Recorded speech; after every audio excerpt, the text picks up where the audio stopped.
ډیرو عزتمندو مشرانو کشرانو همزولو ناستو اوریدونکو ورونو، الله رب العالمین په مونږ او تاسو باندې یو څو داسې کارونه لازم کړي چې مونږ د هغې نه ځان وساتو. که دغه کارونه چونکې مونږ وکړل، د دغې کارونو د وجې نه به الله رب العالمین مونږ او تاسو د هغې کور نه چې هغه زمونږ او ستاسو میراث دی، د هغې کور نه چې هغې کې الله رب العالمین زمونږ او ستاسو مشران، زمونږ نیا او نیکه الله رب العالمین په هغې کور کې پیدا کړي وو. هغې کور کې الله رب العالمین هغوی ته مقام مرتبه او سکونت ورکړی، د هغې کور نه به مونږ محروم شو او د هغې کور به مستحق شو. هغه کور به په مونږ باندې لایق شي چې هغه الله رب العالمین د هغې خلکو دپاره پیدا کړی چې هغه د الله رب العالمین دشمنان دي، د الله رب العالمین نافرمانی کوونکي دي. هغه کارونه چې الله رب العالمین مونږ د هغې نه منع کړي وو، اول په هغې کې د الله رب العالمین سره شرک کول.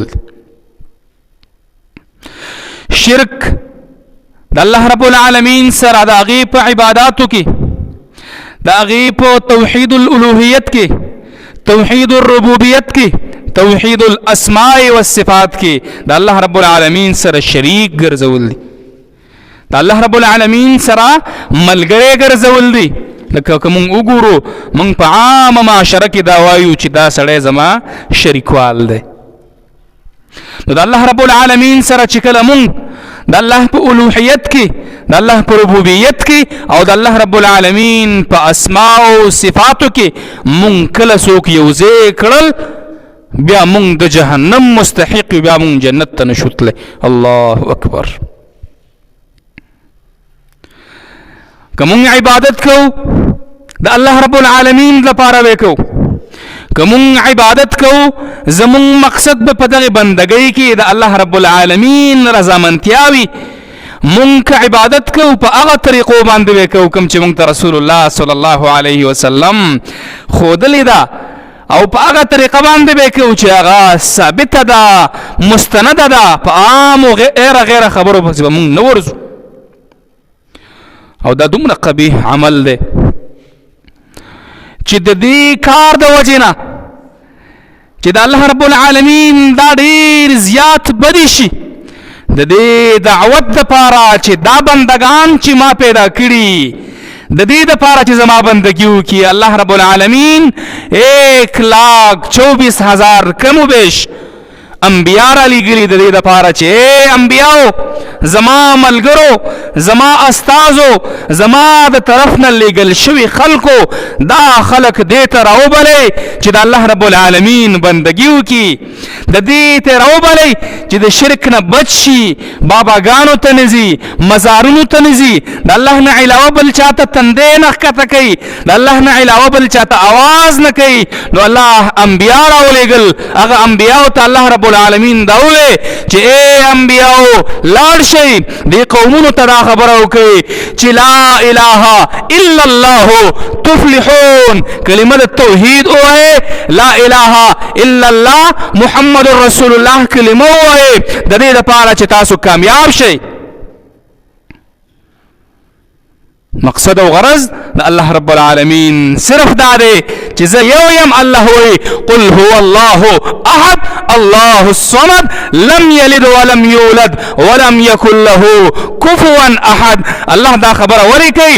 د الله په هغه نبي باندې مشرکانو اعتراض کړی و اعتراض داسیو مشرکان وی زمون الہ موجود دے معلوم دے دا بوتان دی صد کانو نه جوړ دی صد لوټو نه جوړ دی صد لرګو نه جوړ دی صد سن جوړ دی صد سن جوړ دی اے پیغمبره مونږ ته د الله رب العالمین نسب او خایا مونږ ته ستا رب او خایا چې ته مونږ هغې ته رابلې الله غیرت کوي صورت رالیږي نبي ته فرمای قل هو الله احد اے نبی اللہ یو دے اللہ الصمد اللہ بنیاز دے لم یلد ولم یولد نہ دے نہ څوک پیدا دی نہ دے چانه پیدا دے ولم یکن له کفوا احد او نشته دے دی اللہ برابر همسیال هیڅوک دغه زما واسطه الله دے اگر نبی الله رب العالمین هغه ته وایي چې زما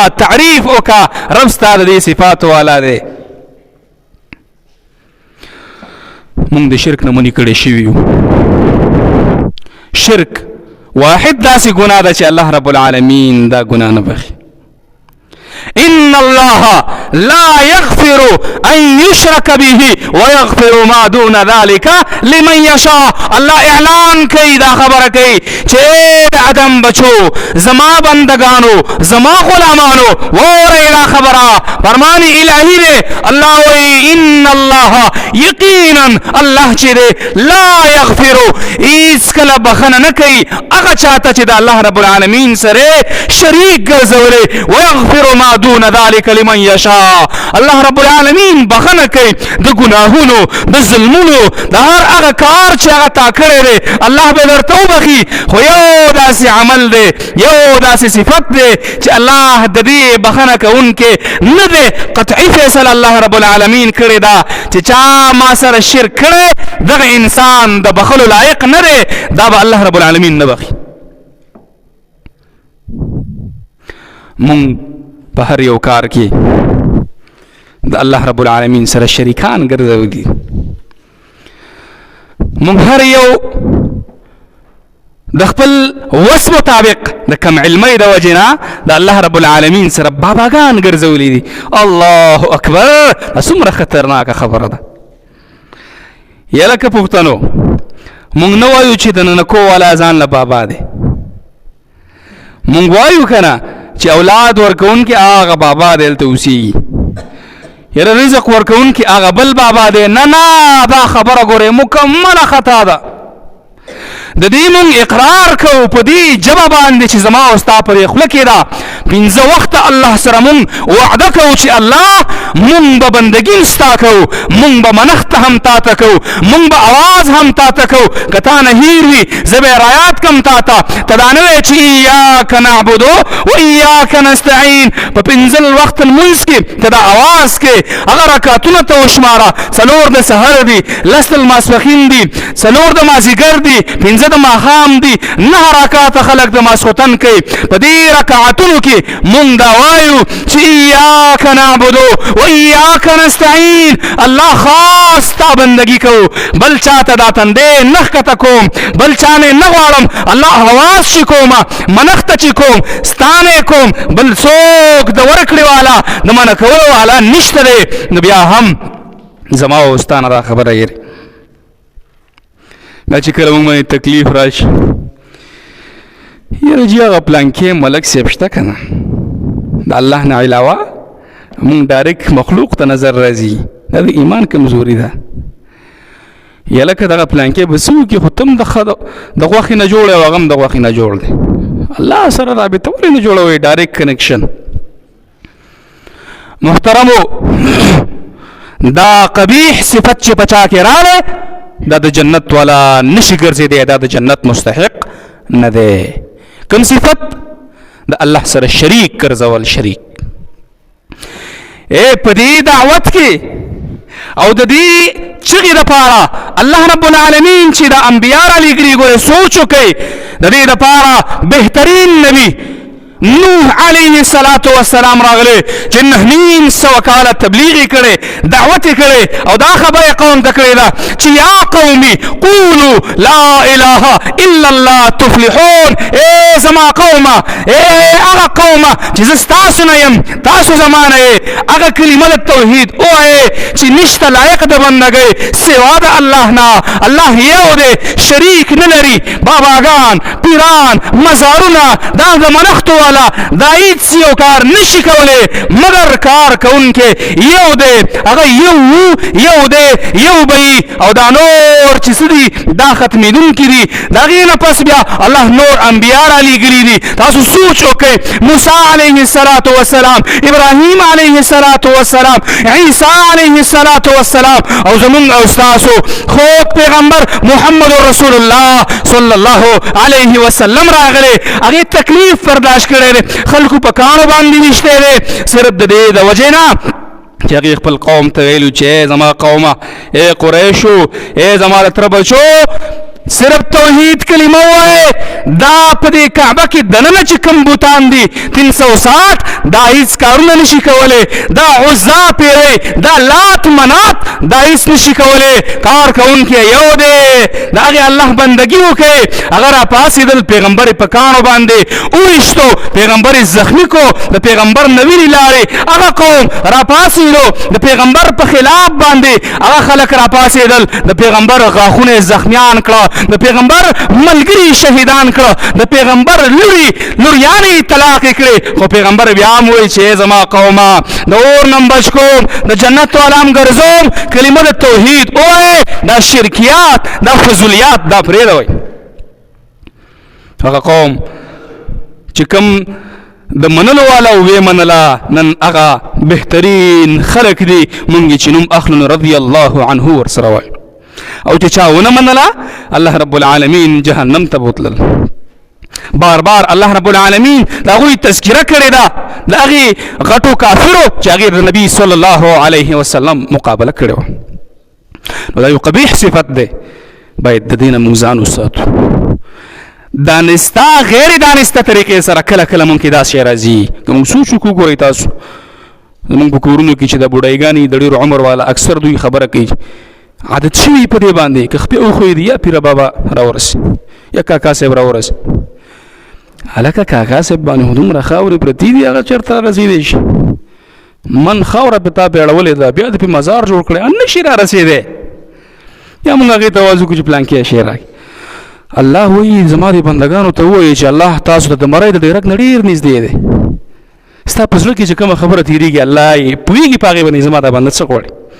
بیا چغه وال بل چاته، دا خو ډېره ستره جفا ده، بې وفایي ده. پښتنو که چېرته ستاسو په کور کې یو کرایګر ناست او دا کرایګر ستاسو خلاف کوي، په کور کې به یې پرېږدئ؟ جواب راکړئ، پرېږدئ؟ نه پرېږدئ.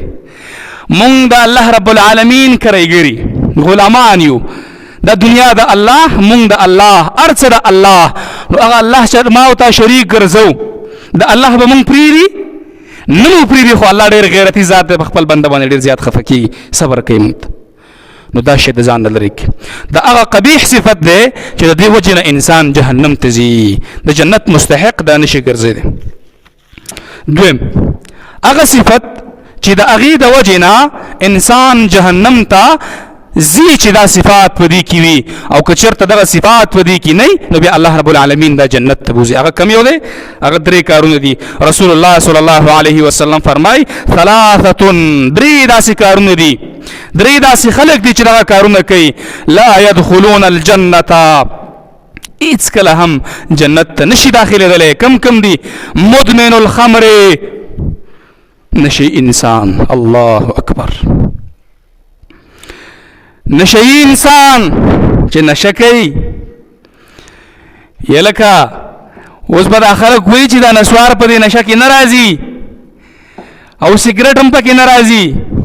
خدا الله د رسول خبر اورا ما اسکر کثیره فقلیله حرام ار اغشه چې داغه ډیر نشکی لګ هم داغه حرام دی ما اسکر کثیره فملء الكف منه حرام چې ډیر داغه نشکی سړی ته نشور کوي د ورغوي په اندازه باندې هم دغه شی حرام دی دا هم نشکی دی ځان پوي کا ځان له دوکه مور کا د الله رسول وای همیشه نشي چې دا عادتونه شي وي او نشه دا او دا دی نسوار دی او سیګریټ دی چرسونه دی او ټری دی شرابونه دی او ایسونه دی پوډرونه دی او دا نور قسم سی دی اوس خو د ټوخي بوتلو باندې خلک ځان نشه کوي هلکه په سټینګ کې واچي او دا غینه نشه جوړ شي اے د نبی وارثانو د نبی امتیانو دا نشه ده دا حرام ده او که په داسې حال کې وفات شوي نو جنت ته مه ګورئ مه کوه چې الله رب العالمین به دې جنت ته بوځي پوهېږئ زما په خبره باندې نشه کول څه شی دي حرام دي څوک وایي نبی وایي کل مسکر خمر وکل خمر حرام هر یو نشئی شی شراب دی او هر شراب د الله نبی وایي دا حرام دی الله اکبر دا صفت چې پچا کی وی دا ځان نظر کې مونږ د یو بل خیر خواهان یو لکه څنګه چې انسان د ظاهري بدن د پاره ضرورت لري چې ډاکټر ته لاړ شي علاج معالجه وکړي همدغه شان د انسان ته الله رب العالمین یو روح ورکړی دی دا هم بیماریږي د دې معالج مولوي صاحب دی قاري صاحب دی عالم دی خطیب دی چې تاسو ته خبره کوي دا ستاسو علاج دی دا واخلئ په دې باندې خپل علاج وکړي عمل وکړو ان شاء الله دویم رسول الله صلی الله علیه وسلم فرمای والعاق لوالديه اغه انسانم جنت ته نشیتلې چې مور او پلار دا حق لري الله اکبر اغه مور او پلار چې په د باندې تکلیف تیر کړي دي مصیبت به تیر کړي دي دی مور دا په خېټه باندې نه میاشتې ګرځولې دي اغه تکلیف چې دی مور ته ور کړي دي اغه نه یو الله خبر دی او دې مدغه مور ته خبره ده اغه تکلیف چې دی پلار د بچی سره تیر کړي دا وړوکیو بیمارو د بجړل د پلار به د هغې دپاره لارې تلاش کولې هغه پلار چې ستا دپاره رزق ګټي ستا دپاره سوالم کوي ستا دپاره غلام کوي د هغې پلار نافرماني تا کړې ده د هغې مور نافرماني دې کړې ده چې هغې ستا بولې پاک کړي دي ستا متیازې پاکې کړي دي تا سره تکالیف تیر کړي دي تا سره هغه شپې سبا کړي دي جمې اوږدې اوږدې او ته د مور او پلار نافرمانه شوې او دې تا ته وې چې بچیه ته زما بچی نه په کومه چیزې ځه د الله رسول وایي والعاق لوالديه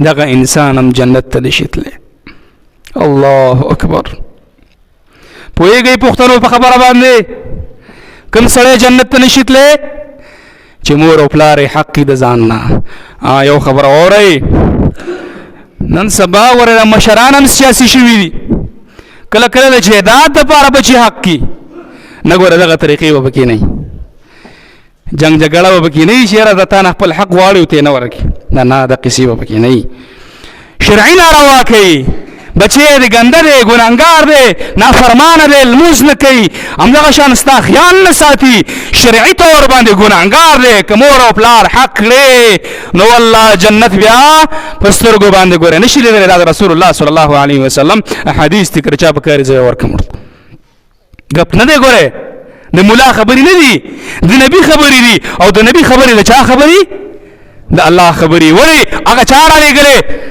الله را لېږلې نو هغه به خبرې د چا کوي د الله خبرې به کوي ولې ځکه قانون دا دی کله چې ته یو کس یو کار پسې ولېږي استازی میسنجر همدغه شان نو هغه به د چا خبره کوي ستا خبره وکړي نو دا نبي د چا پیغام رسول دی د چا میسنجر دی د الله نو د الله خبره کوي نو کوم کار چې دا کار په چا کیو د انسان هم جنت ته نشي تللی پوه شوې په دې باندې بل حدیث کی راضی رسول الله صلی الله علیه وسلم فرمای والدیوث پښتانه ورته دوس وای دوس سره جنت ته نشي تللی او دا خبره څوک کوي د الله رسول کوي دوس هغه دی چې د کور ته خلک ورځي او دا په هغې باندې پروا نه کوي.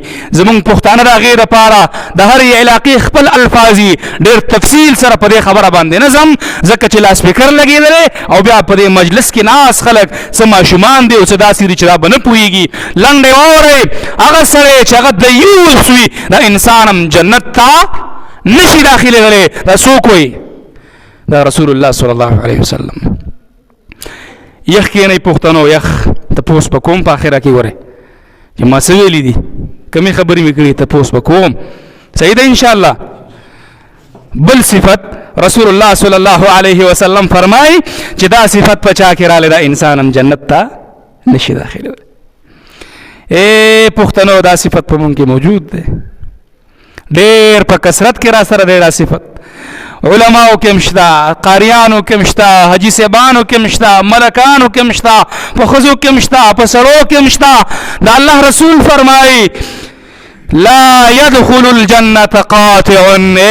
دا الله رسول وایي جنت ته قاطع هغه سړی قاطع رحم چې دا رشته داري ختموي، تعلق ختموي، صله رحمي ختموي. دا الله رسول وایي دا انسان جنت ته نشي داخلېدلی. مونږ کې شته که نشته؟ یا لکه مونږ کې خو ډېرې لانجې دي، غټه لانجه مونږ کې دا د پښتنو کې خور او لور که رانه چېرته میراث وغواړو نو بیا یې په کور بندوو. دا کوو که نه؟ څه وایو؟ هغه د مشرکانو خبره کوو. غوږ شئ، په کلاو غوږونو واورئ. مشرکانو به وی چې د خور او لور او د ترو حق په جایداد کې چا راوستی. ولې؟ وی ځکه چې دا ډانګې نشي وهلی، دا زما ملاتړ نشي کولی، نو زه دله ولې په حصه میراث کې حصه ورکړم. همغه د جاهلانو د مکې د مشرکانو خبره نن زما او ستا په مشرانو کې هم شته، زما او ستا په پوهې طبقه کې هم شته، زما او ستا په کشرانو کې هم شته. که څوک ورته وایي چې لور له میراث ورکړه، لور ته وایي واخله دا میراث، خو بیا به زما په کور باندې نه راځي، بیا به زما جنازې ته نه راځي. بیا ورور ورته وایي چې زما مخ به نه ویني او ستا مخ زه نه وینم. پښتنو دا د جاهلانو کار دی، دا غیر شرعي کار دی، دا د رسول الله صلی الله علیه وسلم طریقه نه ده. موږ کې موجود ده. نو څوک هلکه دا پټې به بیا تا پسې څوک دروړي خبر ته، تا به پې د الله نه څوک خلاص کړي. دا داسې وړې خبرې دي چې یاره زه به خور له حق نه ورکوم، لور له به حق نه ورکوم، تعلق به ورسره ختموم او بیا به ما پسې خلک بچی به مې ناست دي، خیراتونه به را پسې کوي. په دې خیراتونو دې والله که څوک وبخي، خپل اعمال به ځان سره وړې، نیک اعمال به وړې، نو بیا به دې الله بخي. تا سره به ستا د اعمالو حساب کېږي.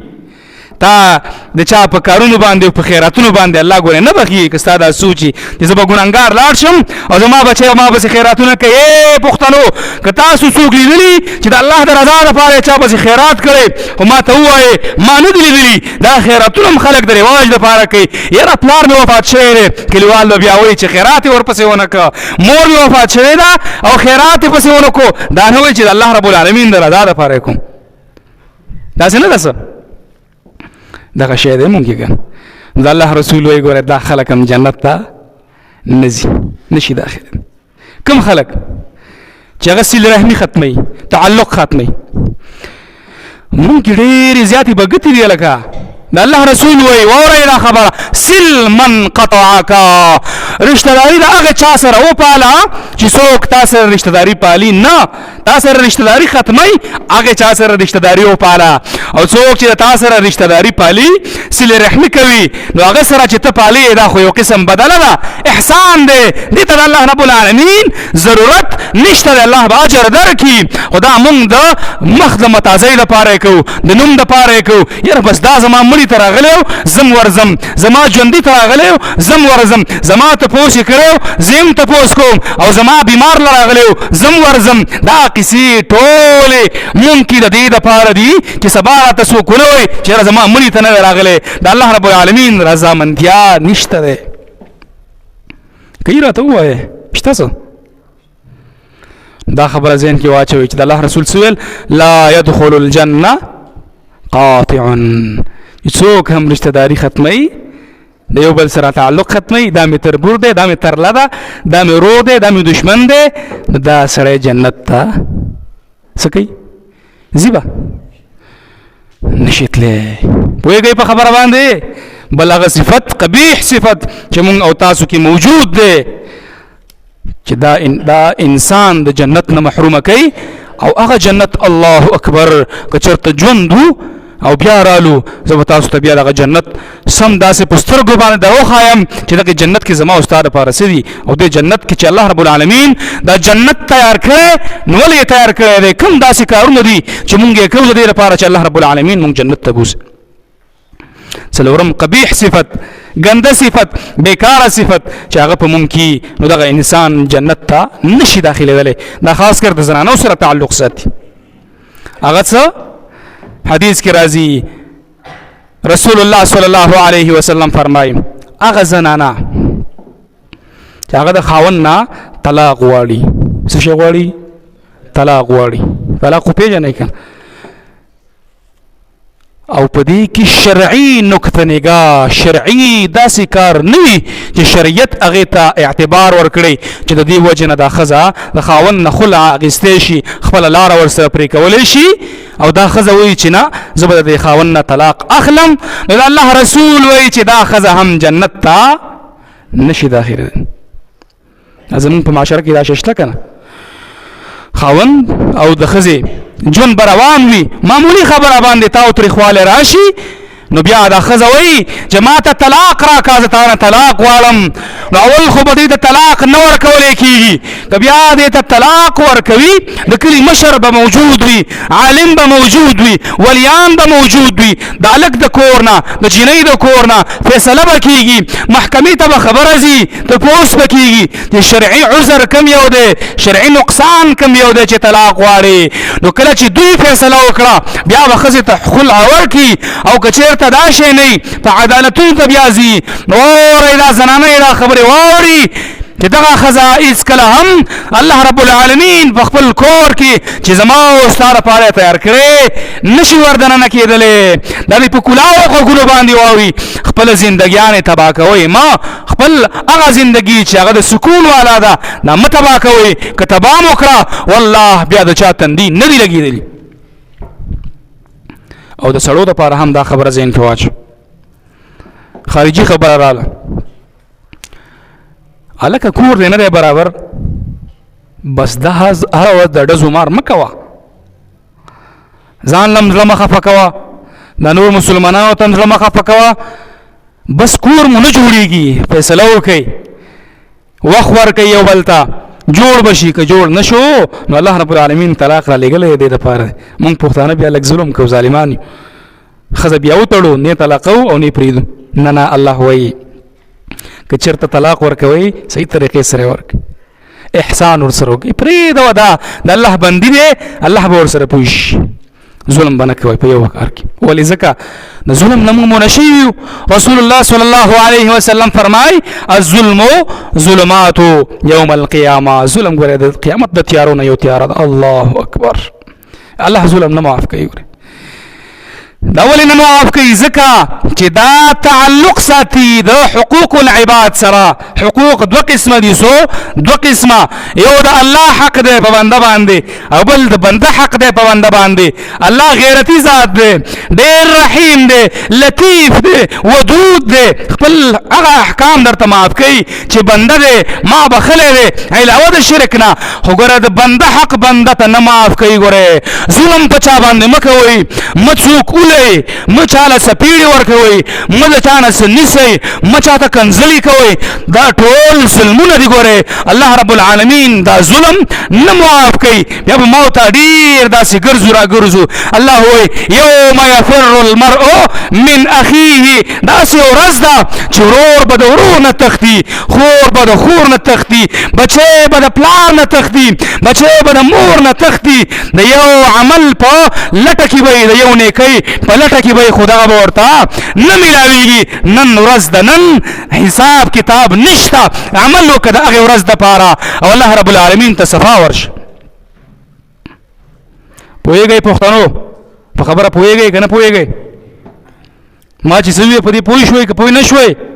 دغه ګوره دا صفات قبیحه صفات دي دا چې پچا کې دا انسان څه شي کولی شي دا به جنت ته ځي که نه دا به جنت ته ځي دا نشي تللی نو ای پښتنو میراث تاسو چاته پرېښی چا خپل میراث چاته پرېښی جواب راکړئ پرېښی مو دی یا لکه تاسو خپل میراث چاته پرېښی مړی پې نه کوئ تاڼې تحصیل کچرۍ پې نه کوئ نو دا جنت خو زما او ستا میراث دی که نه ساده ګله دا خو زما او ستا دپاره تیار شوی دی که نه دا خو شیطان زمونږ دشمن دی زما او ستا مور او پلار یې ترې راویست نو مونږ دومره کمزوري چې خپل میراث نشو اخیستی مونږ کې دومره غیرت نشته چې هغه میراث چې زما او ستا د پلار دی زما او ستا دی هغه میراث مونږ نشو اخیستی نو دا د بې غیرتوب انتها ده دې ته د پښتو په معاشره کې څه وایي دغه سړي ته څه وایي بې غیرته ورته وایي نو ما ورته بیا بې غیرته نه اوسه چې شیطان زما او ستا پلار زما او ستا مور زما او ستا نیکه زما او ستا نیا دوکه کړه الله سورة البقره کې د هغې واقعي تفصیل بیان کړی دی چې فاضلهما الشیطان الله رب العالمین وایي شیطان دا وښیول د هغې میراث نه چې زما او ستا کور دی راویستل په دوکه باندې نو ای پښتنو دا شیطان زما او ستا دشمن دی په دشمنۍ ونیسئ الله وایي ان الشیطان لکم عدو فاتخذوه عدوا الله وی دشمن مو شیطان دی په دشمنی باندې ونیسئ هغه کارونه چې د معاشرې حسن بربادی ستا اعمال بربادی تا د جهنم مستحق ګرځئ دا پرېږده هغه اعمال وکړه چې هغه ستا ظاهري حسن خسته کوي تا ته فایده درکوي جنت ته دې بوځي د معاشرې ښکلا په هغې باندې راځي هغه کارونه وکړه چې الله رب العالمین دې جنت ته بوځي موږ ډېر سرکشه یو ښه کله چې غلام د چا وي د چا په ځمکه کې لګیا وي د چا په کوټو کې ناست وي هغه د هغې خبره مني موږ د الله غلامان یو د دې نفس په بدل کې الله رب العالمین ما او تا ته جنت را کړی دی نو موږ د الله رب العالمین خبره ولې نه منو موږ د الله رب العالمین نافرماني ولې کوو سوچ خبره ده که چې د الله رسول وایي دا کار داسې وکړئ موږ وایو چې یاره جي بس دا خو معاشره ده که نه داسې دا خلق برابر سوي نو یا لکه بیا ما او تا کې او ابو لهب کې ما او تا کې او ابو جهل کې څه فرق شو ما او تا کې او د پیغمبر په هغه تره کې ابو طالب کې بیا څه فرق شو چې هغې ویل چې ما پسې به دا خلک خاندي د مکې دا جنکۍ به راپسې خاندي چې یاره د اور نه ویرېد بیا څه فرق ما ته بیا خو فرق پیدا نه شو پښتنو ځانونه برابر کوي څوک کوي ځانونه برابر کوي د چا په ګیره کې چې سپین لګېدلي هغه خو نن نه ځان برابر کړه هغې ته خو آلریډي ریماینډر ورکړی شوی دی هغه خو داسې ټک ټک ورته کړی شوی دی چې ګیره کې د سپین ولګېدل بس ستا د مرګ پروانه دا جاري شوې ده نو ته خو غلطه مه کوه که نه ته بلکل غلطه مه کوه او هغه خلک چې په دې تمه دي چې زه به سپین ږیری کېږم بوډا کېږم بیا به توبه وباسم نو وګورئ په دې معاشره کې څومره ځوانان در سره وشته نن نشته الله وایي چې کله نیټه راغله سترګې پټې هر څه پاتې دا قصې مې ختمې دي چې مخکې به خلکو ویله ځوانانو یاره سپین ږیری شم بیا به چله ولګوم میاشتو له به لاړ شم تبلیغ کې به لاړ شم توبه به وباسم نه نه ګوره دا قصې مې ختمې دي نو څوک کوي ځان برابر کوي او یو خبره راته وکړم وکړم که بس دی عمل به پې کوئ وعده را سره کوئ دا ځوانان خو ټول لاس اوچت کوي چې وعده ده انشاءالله مولوي صاحب محترم مقتدیان مې درله وتړل نو اوس به دوی نه زما ورته وعده واخیسته او وعده ماتول د چا کار دی د منافق کار دی د چا کار دی نو ای ځوانانو دا ګیرې پرېږدوئ وعده ده کړې مو ده ومې تړلی که منئ ومنئ که نه منئ نو د چا صفت دی تاسو خو ټولو وعده کړې ده که نه پرېږدئ به ګیرې انشاءالله صحیح طریقې سره اوی المنځونه هم شروع کوي د سهار لمونځ هم په وخت باندې کوئ نو ماسخوتن هم کوئ اوی خسته ژوند شروع کوي د یو بل سره والله یو څو ورځې ژوند دی که نه چې یو بل ته مو خاندلې که نه قسم په الله چې په زړه کې به مو داسې احساس کېږي چې واقعي ما ژوند تېر کړی. دا څه ژوند دی یار چې زه د یو سره بدماشي، د یو سره مرانه، د بل سره مرانه، یو مم دشمن بل مم دشمن. او د الله بندگانو موږ له بل څوک نه راځي چې موږ برابر کړي، خو یو بل به برابرو که نه. خسته ژوند وکړئ، یو بل ته وخاندئ، په خندا باندې ژوند تېر کړئ. هغه د صحابو صفت ځان کې راولئ چې هغوی په یو بل باندې ځانونه قربان کړي، په پیغمبر باندې ځانونه قرباني کړي او نور داسې کارونه چې دي. ای سپین ږیرو تاسو ته خواست کوم، تاسو د معاشرې سترګې سترګې، تاسو ته کشران ګوري. کوم سپین ږیري چې هم ږیره د خلاف سنت ته شیخ صاحب ته معلوم دي، نو ګوره د سبا نه دا کوشش وکړئ چې دا ږیرې پرې د عزم وکړئ د ځان سره. والله که مرګ رالی که نه او په دې ګناه کې رالی، موږ سره به الله څه کړي؟ موږ به الله ته څه جواب ورکړو چې الله ستا د نبي کوم سنت و هغه خو ما په سقاوه کې پرېښي، بیا به څه وایو؟ جواب موږ سره شته؟ نشته را سره. نو عمل به کوئ که نه انشاءالله؟ وعده خو مې درنه اخیستې ده، نو اوس وعده ماتول د چا کار دی؟ د منافقانو. نو ځان ته ګورئ چې تاسو صحیح مسلمانان یې او که دا بلې طبقې والا یې. ټیک ده انشاءالله. الله دې په دې خبرو د عمل کولو